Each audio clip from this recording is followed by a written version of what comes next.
하나님을 찬미하고 백성에게 칭송받는 삶, 너무나 귀하고 복된 삶이고 아름다운 삶입니다. 비난받지 아니하고 손가락질 당하지 아니하고 욕먹지 아니하고, 자녀가 바깥에 나가서 일 잘하는 것도 굉장히 중요하지만 다른 사람들한테 비난받지 않는 것, 손가락질 당하지 않는 것, 조롱받지 않는 것, 그것은 이 세상에 있는 모든 부모들이 원하는 그런 것일 것입니다.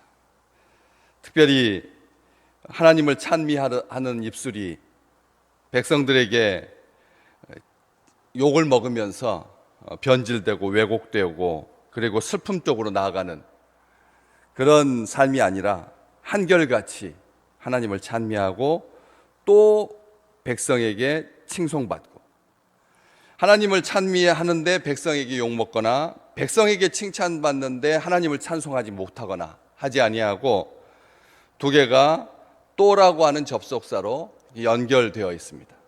다시 말하면 하나님을 찬미하고 백성에게 칭송받고, 백성들에게 칭찬받고 하나님께 찬송하고, 이게 선순환 구조를 이루었다는 것이죠. 하나님을 열심히 찬미하는데 행동이 뒷받침되지 못해서 백성들로부터 손가락질 당하거나, 백성들에게는 칭찬받는데 하나님 앞에서는 찬송하지 못하는 그런 삶이 있을 수 있거든요. 그런데 오늘 귀한 교회는 그렇게 하나님을 찬미하며 또 백성에게 칭송을 받습니다. 5장 13절, 사도행전 5장 13절에도 백성이 칭송하더라, 이 말을 쓰고 있습니다. 오래도록 교회가 누리지 못한 그런 은혜가 아닌가 싶습니다. 교회는 힘이 있을 때는 마음대로 하려고 하고 힘없을 때는 쫓겨다니기 바빠서, 그래서 백성들에게 칭찬 듣던, 칭송 듣던 그런 시대가 언제인가, 그런 생각이 날 만큼 이 교회가 보여주는 그런 아름다운 모습은 우리로 하여금 굉장히 놀라운 그런 모습입니다. 왜 이렇게 백성들에게 칭송을 들을 수가 있었을까요? 어떻게, 왜, 무엇 때문에? 그들의 삶이 이율배반적이지 않았기 때문에 그런 거죠. 정직했기 때문에 그런 것입니다. 그들의 삶이 한결같았기 때문에 그런 것이죠. 그들의 삶이 만약 위선적이었다면 백성들은 성도들의 삶을 우습게 여겼을 거고 칭송하지 않았을 것입니다. 이 칭송이라고 하는 이 단어가 보여주는 그런 놀라운 그런 차원이 있습니다. 우리가 그냥 단순하게 박수치고 수긍하고 고개 끄덕끄덕거리는 정도의 적당한 선에서의 그런 칭찬이 아니었다는 것이죠. 공개적으로 칭찬하고 인정하는 것, 이게 칭송인데, 그렇게 백성들로부터 칭송을 받을 수가 있었습니다. 이 칭송이라고 하는 그 단어가 가지고 있는 의미 속에 매력적인이라고 하는 그런 차원을 누가는 일부러 생각하면서 이 단어를 선별한 것입니다. 사실 칭송이라고 하는 것은 위인들에게나 쓰는, 민족적 영웅에게 사용되는, 소수에게 붙여지는 그런 표현이지, 이런 집단을 이루고 있는 하나님의 백성들을 향해서 칭송이라고 하는 용어는 잘 쓰지 않거든요. 그렇기 때문에 이 칭송이라고 하는 말을 통해서 볼 수가 있듯이, 이 주의 백성들이 예수께서 보여주신 삶의 방식대로 똑같이 한결같이 겉과 속이 다르지 아니하고 살았다라고 하는 것을 알 수가 있습니다. 특별히 위쪽 43절부터 쭉 내려오는 그 교회의 모습들이 백성들로부터 충분히 칭찬 들을 만했습니다. 사도들로 말미암아 기사와 표적이 많이 나타나고, 믿는 사람이 다 함께 있어 모든 물건을 서로 통용하고, 또 재산과 소유를 팔아 각 사람의 필요를 따라서 나눠주고, 날마다 마음을 같이하여 성전에 모이기를 힘쓰고 집에서 떡을 떼고 기쁨과 순전한 마음으로 음식을 먹고 하나님을 찬송하는데, 찬미하는데 어떻게 세상으로부터 버림받을 수 있고 미움받을 수 있고 박해를 받을 수가 있겠습니까? 조롱받을 수 있겠습니까?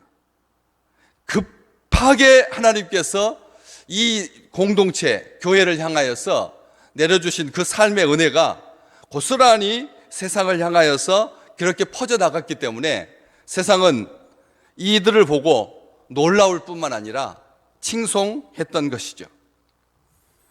하나님 원망하지 아니하고, 다시 말하면 하나님 찬양할 때와 사람에게 말할 때 입술이 다르지 않았다는 것입니다. 이기적이고 거칠지 않았다는 것입니다. 불평하고 남 탓하고 말만 많고, 하나님 앞과 사람 앞이 다르지 않았습니다. 위선적이지 않았습니다. 모양만 경건을 갖추고 살지 않았습니다. 야가 빠지지 않았습니다. 자기 일속 챙기지 않았다는 것입니다.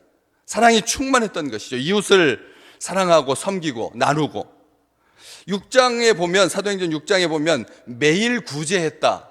매일 구제, 교회는 매일 구제하고 또 접대했다라고 하는 표현을 쓰고 있습니다. 사실 매일 구제와 접대는 교회의 성격과 안 맞아 보이는데, 교회는 그렇게 매일 구제하고 접대했습니다. 그 당시에 매일 구제하지 않으면 가난한 노예의 상태에 있었던 유대인들이, 이방인들이 일상을 살 수가 없었습니다. 또 게다가 과부들에게 매일 구제하는 그 일을 교회가 감당했는데, 남편을 잃고 혼자 된 여인에게 이 구제를 받지 못하면 하루를 연명한다라고 하는 것이 어려운 시대였습니다. 없었거든요. 아무런 일거리도 없었을 뿐만 아니라 그렇게 혼자 된 여인에게까지 여력을 베풀 수 있는 사회적인 구조가 되지 못했습니다. 해서 매일 구제하고 접대하는 것이 교회의 많은 부분을 차지해서 사도들이 기도와 말씀에 전무할 수가 없었습니다. 사도들이 그걸 다 관장하고 관리해야 되니까. 그래서 믿음의 성령이 충만한 7 집사를 세워서 그 일을 담당하게 했던 것이죠. 빛과 소금으로 살았습니다. 병든 사람, 더러운 귀신, 괴로움 받는 사람이 다 나음을 받았다. 누가는 그렇게 기록합니다.